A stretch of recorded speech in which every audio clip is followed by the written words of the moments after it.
Alors, d'une manière générale, la maltraitance peut prendre trois formes. Les violences physiques, donc on sait ce que ça veut dire, c'est généralement des blessures, des bousculades.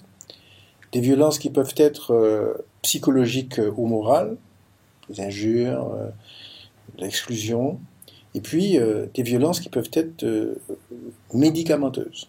Ça signifie que soit il y a une privation de médicaments, soit un abus de médicaments. Donc généralement, ce sont les trois formes de maltraitance que l'on retient.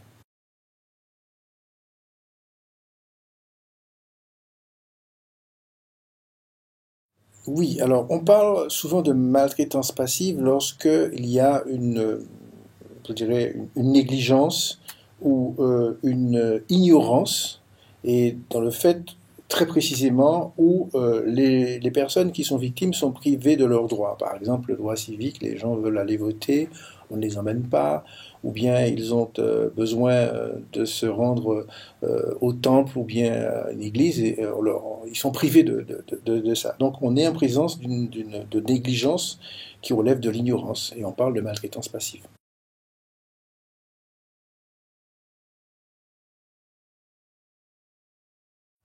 Là, c'est très sérieux. Et là, je vais vous lire un texte qui est l'article 227-14 du Code pénal, qui indique que le fait de soumettre une personne dont la vulnérabilité ou l'état de dépendance sont apparents ou connus de l'auteur à des conditions de travail, donc de le soumettre à des conditions de travail, et surtout d'hébergement qui sont incompatibles avec la dignité humaine, eh bien tout cela est puni de 5 ans d'emprisonnement et de 150 000 euros d'amende. Donc c'est important de comprendre que la maltraitance est punie pénalement, et par conséquent, le simple fait d'héberger une personne âgée dans des conditions qui sont incompatibles avec la dignité humaine, eh bien on tombe sous le coup de la loi. Les gens qui sont par exemple Alzheimer, que l'on enferme dans une pièce, qui ne sortent pas, que l'on enchaîne au lit, ou que l'on met quelquefois, je dirais, des menottes, ça arrive, et que les soignants doivent venir ouvrir une porte, et on tombe sous le coup de la loi. Et je pense que c'est important de le dire.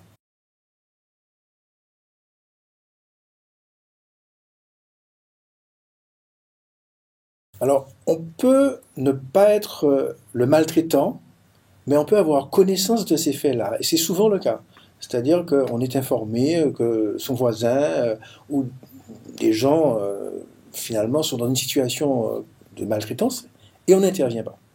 Et donc, le Code pénal punit également, et ça, c'est un article aussi que je dois vous lire parce qu'il est important, c'est l'article 434-3, alinéa 1 et 2 du Code pénal, qui indique que le fait pour quiconque ayant connaissance de privation, de mauvais traitement, ou de l'agression d'une personne de lors qu'elle n'est pas en mesure de se protéger, eh bien, ces faits-là sont punis par une amende de 45 000 euros et une peine d'emprisonnement de 3 ans.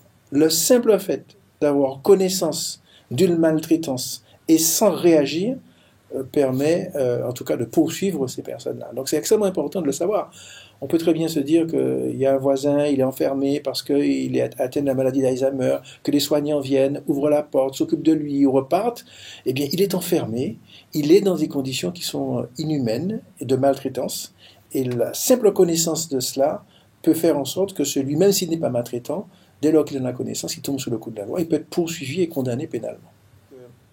D'une manière générale, on réagit à ça. Lorsqu'on a connaissance de ces faits-là, il faut réagir. Il faut donc par conséquent s'adresser soit au service de police si on est en zone police ou bien en gendarmerie si on est en gendarmerie. Mais mieux que ça, l'article 40 du Code de procédure pénale, son alinéa 2, contraint toutes les personnes qui ont connaissance d'un délit quel qu'il soit de saisir le procureur de la République. Donc, ce qu'il faut retenir, c'est que, la maltraitance, c'est quelque chose d'assez large. Elle peut être physique, elle peut être psychologique, morale, elle peut être médicamenteuse. Celui qui maltraite peut être poursuivi et condamné pénalement, mais pas seulement. Celui qui a connaissance de cette maltraitance-là peut être poursuivi et condamné aussi. C'est la raison pour laquelle, dès lors qu'on est informé, qu'on a connaissance d'une maltraitance ou d'un maltraitant, il faut absolument réagir en dénonçant ces faits-là pour qu'on ne soit pas soi-même poursuivi pour ne pas les avoir dénoncés.